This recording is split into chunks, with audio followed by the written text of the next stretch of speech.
Hello viewers, welcome to Newsweek South Asia, a program that talks about breeding of terrorism and its impact on South Asian nations. Let's begin with the headlines first. Pakistan continues to shelter terrorists. Taliban attempting to exclude women from public life. And anti-terror operations continue in Jammu and Kashmir. The killing of global terrorist Osama bin Laden was a matter of grave concern as it proved that terrorists belonging to different groups find sanctuary in Pakistan. Pakistan continues to shelter anti-India elements and terrorist groups with renewed fervour after exiting the Financial Action Task Force's FATF grey list earlier this year. Unfortunately, China, an all-weather friend of Islamabad, places holds and blocks on bids by India and its allies to list Pakistan-based terrorists. A report. Pakistan continues to shelter anti-India elements and terrorist groups with renewed fervour after exiting the Financial Action Task Force's FATF grey list earlier this year.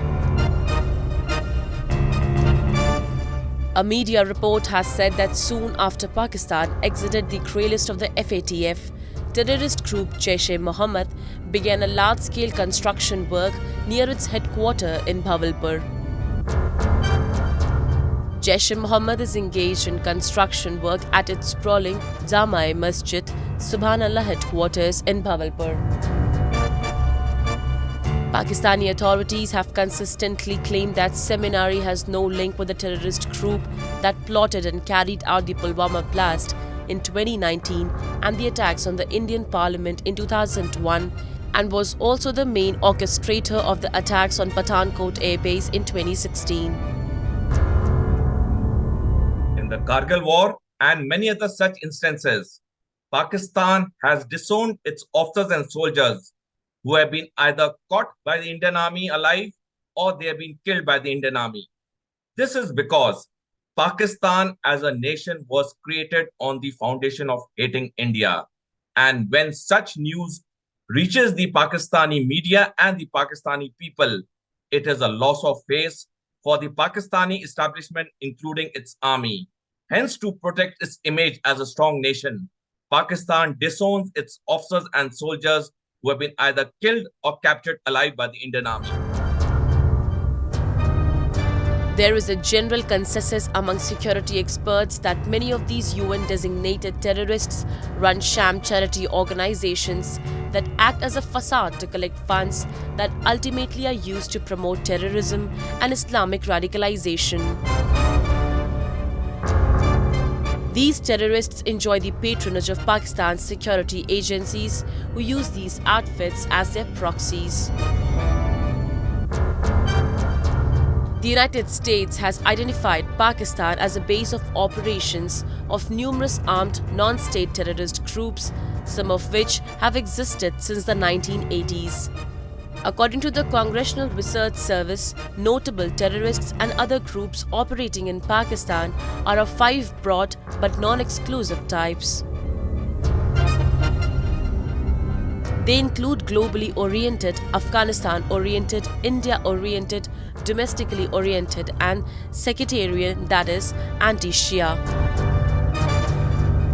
The US State Department's Country Reports on Terrorism 2020, which were released in December 2021, note that Pakistan did not take steps under its domestic authorities to prosecute terrorist leaders residing in Pakistan. The reports further noted that Pakistan made limited progress on the most difficult aspects of its 2015 National Action Plan to counter terrorism. That Pakistan is a haven of terrorism and has been nurturing terrorists through a policy which we can call as a foreign policy of cross-border terrorism against India and earlier against Afghanistan. This is a well-known fact, and that is the reason for last 2 years Pakistan has been investigated for its funding, financing of terror activities because according to all estimates, whichever independent estimate you take, there are hundreds and hundreds of groups operating freely and often under the patronage of the Rawalpindi establishment. Both the US and India are making efforts to blacklist these terrorists under the 1267 Al-Qaeda Sanctions Committee of the United Nations Security Council. Unfortunately, China, an all-weather friend of Islamabad, places holds and blocks on bids by India and its allies to list Pakistan-based terrorists. Despite obstacles created by China and Pakistan, India's fight against terrorism and its perpetrators blazes forward.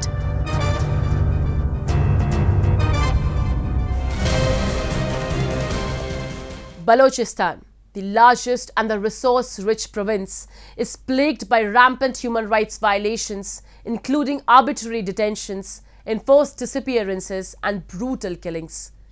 Over the years, the Baloch are being murdered by Pakistani security forces with the motive to suppress their voices of freedom. Several human rights activists and people belonging to Baloch communities staying abroad are demanding intervention by the international community to protect the civilian lives in the province. A report. Over the years, Pakistan-backed terrorism has risen sharply in its resource-rich Balochistan province. The region, which locals claim was occupied by Pakistan in 1948, has been struggling for their rights and freedom. As part of its counter-liberation strategy, Pakistani forces have been violating human rights and committing war crimes in the region by killing the civilians and extrajudicially arresting the activists and intellectuals. The people of Balochistan, a large number of whom have migrated to Europe, have been telling the international community about their sufferings, but the world remains silent. The Baloch are often charged with treason and branded as terrorists. On the other hand, the actual terrorists who are trained by the Pakistan Army get a straight guest treatment. These terrorists have been given a free hand to perpetrate barbarities on the Baloch women and children.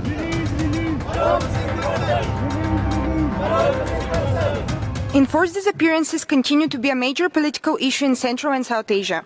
In its most recent report, the Working Group on Enforced or Involuntary Disappearances paints the image of a region in which state-induced deaths and disappearances remain a sad and avoidable political reality. The case of Pakistan is particularly concerning. Pakistan has not just failed to effectively criminalize the enforced disappearances, but has also failed to collaborate with relevant UN bodies and investigations.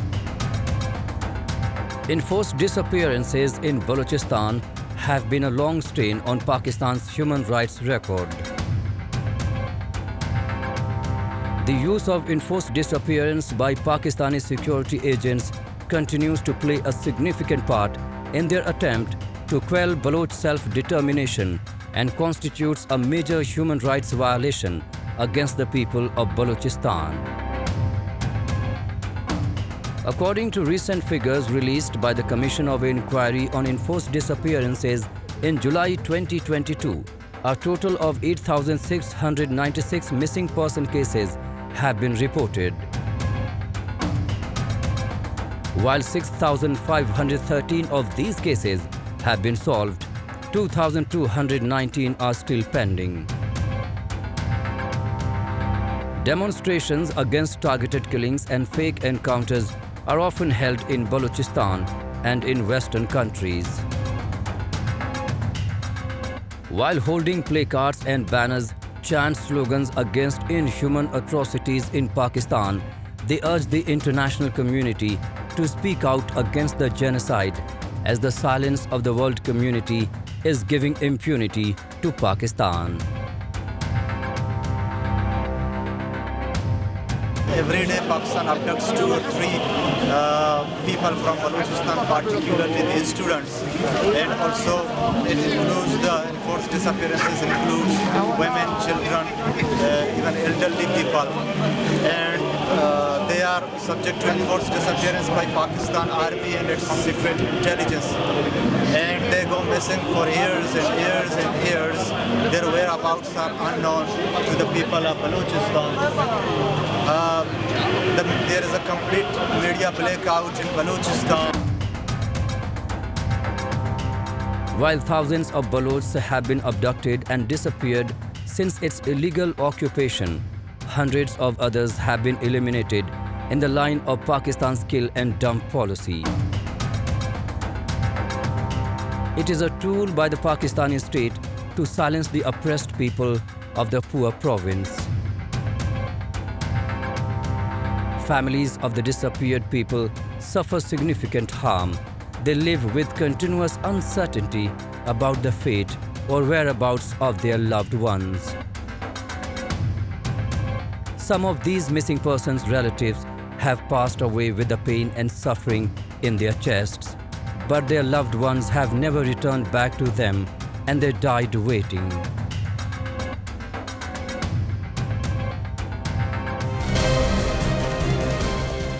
Let's shift our focus to Afghanistan, where over the past 12 months, human rights violations against women and girls have mounted steadily.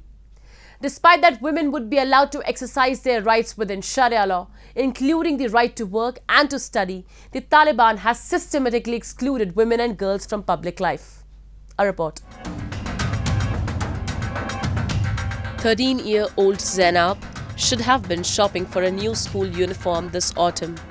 But with no prospect of girls' schools reopening in Afghanistan, she was instead forced to pick out a wedding dress. Since the Taliban seized power in Kabul and banned teenage girls from education, many have been married off, often to much older men of their father's choice. When the Taliban took back control of the country in August last year, there was brief hope that they would allow more freedoms for women compared to their brutal, austere rule of the 1990s. But a planned reopening of girls' schools in March by the Ministry of Education was axed by the secretive Supreme Leader Hebatullah Akhundzada. Officials claim the ban is temporary but have wheeled out a litany of excuses for the closures. This is the biggest tragedy, one of the biggest tragedy of our times, and it points out to the hypocrisy of the Western world. Towards the end of the previous Afghan regime, we were told that this was a different Taliban, one that was more respectful of women, more conscious of women's rights, and that was one of the reasons because of which support was practically withdrawn from the previous regime, and the Taliban was actually permitted to take over. It has turned out to be completely false. The Taliban has behaving. Slowly but surely, it started to curb down on women's rights, and now, of course, it is behaving exactly the way it was behaving when it was in power since in 2001. So there is no difference between that Taliban and this particular Taliban. A couple of weeks ago, a shocking footage was surfaced from Afghanistan in which a Taliban official was seen beating Afghan female students who were protesting their rights to education after being denied entry to a university for not wearing a burqa.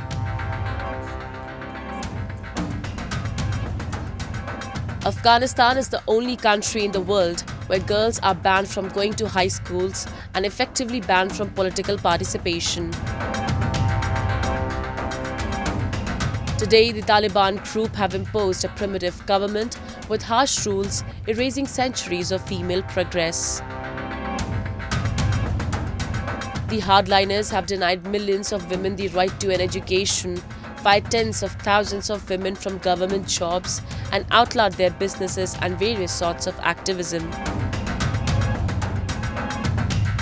A recent analysis by the UN Children's Fund, UNICEF, found that prohibiting girls from attending high school also has a financial cost, costing the nation 2.5% of its annual GDP. According to UNICEF, if the 3 million girls in the current cohort finished secondary school and entered the workforce, the Afghan economy would grow by at least 5.4 billion US dollars. However, it appears that under the current circumstances, their contribution is headed towards zero. This has been the hypocrisy of a lot of societies, including Taliban, including Afghanistan, including Pakistan. That all these misogynist laws, this wrong interpretation of Islam through which women are degraded into second-class citizens is for the ordinary people, while their family members go to the best of institutions in the rest of the world and live liberated lifestyles. This hypocrisy has gone on too long, and unfortunately, the kind of criticism that double-facedness should get has not been received because it is seen to be petty. I think it is high time that people start to basically find out who are these administrators. And we are not just talking about Taliban, and we are not just talking about Afghanistan and Pakistan. There are several regimes who in the name of religion will suppress their women, whereas the elites ensure that their wards, their children and especially their daughters get the best of education. A century ago, the women in Afghanistan were free. They enjoyed the right to education, right to political participation, and the right to movement.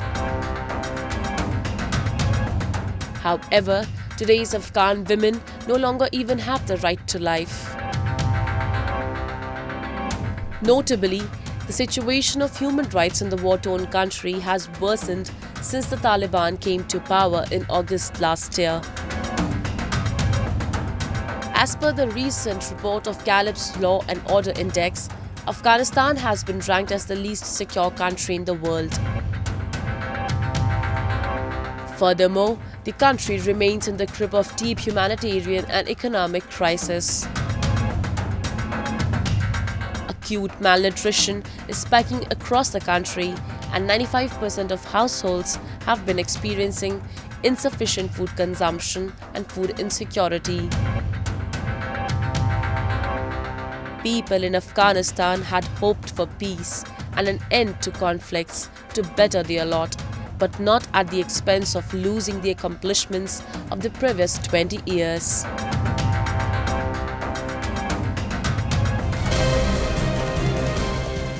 Frustrated by its failure at fomenting trouble in India, Pakistan is using all tricks in its book to unleash violence in the country. But the vigilant Indian security forces have been successfully thwarting all its mischievous agendas. The Indian security forces are carrying out a series of operations to uproot the network of terrorism. In the latest, terror groups operating in the valley received a huge setback when Jammu and Kashmir police busted a terror funding and recruitment model in North Kashmir's Kupwara district and apprehended 6 persons associated with it.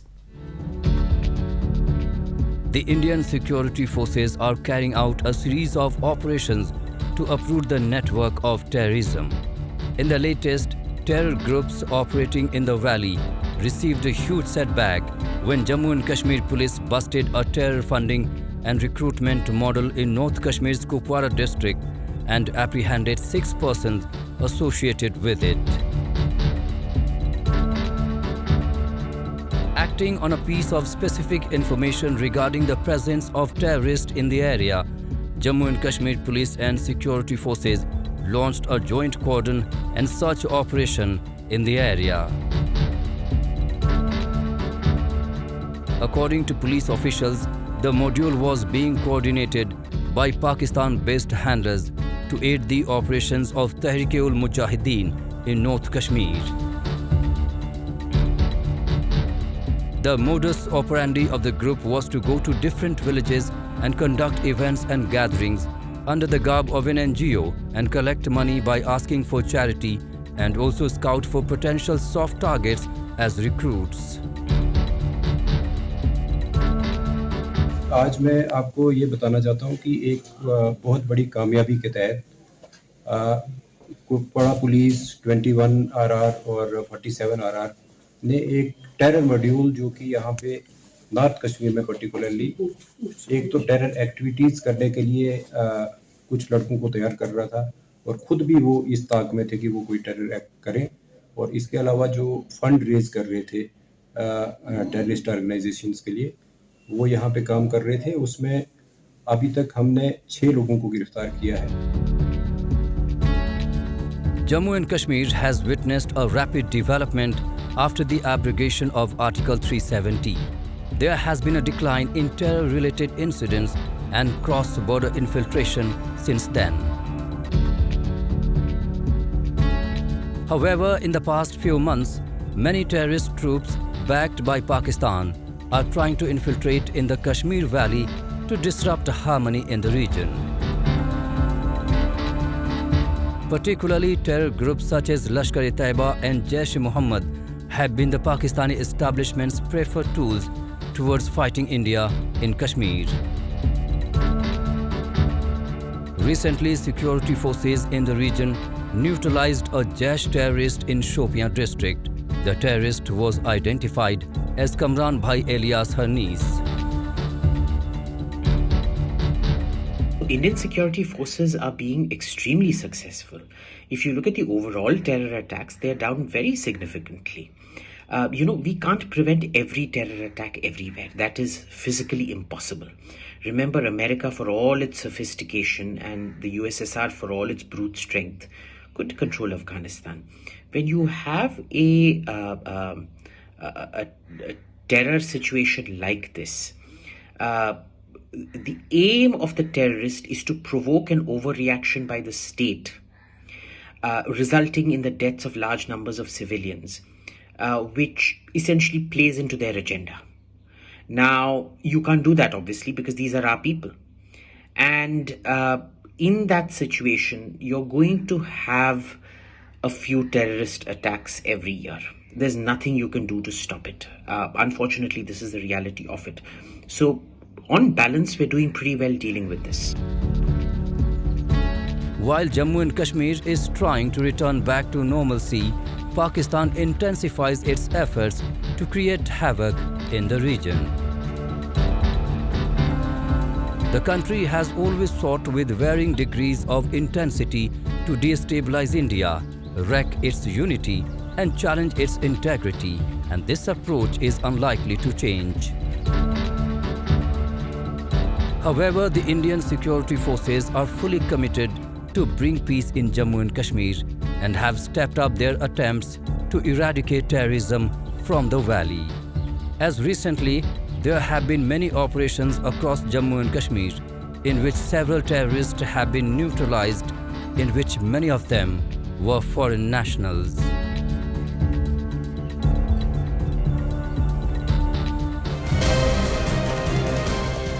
And with that, we come to the end of this edition of Newsweek South Asia.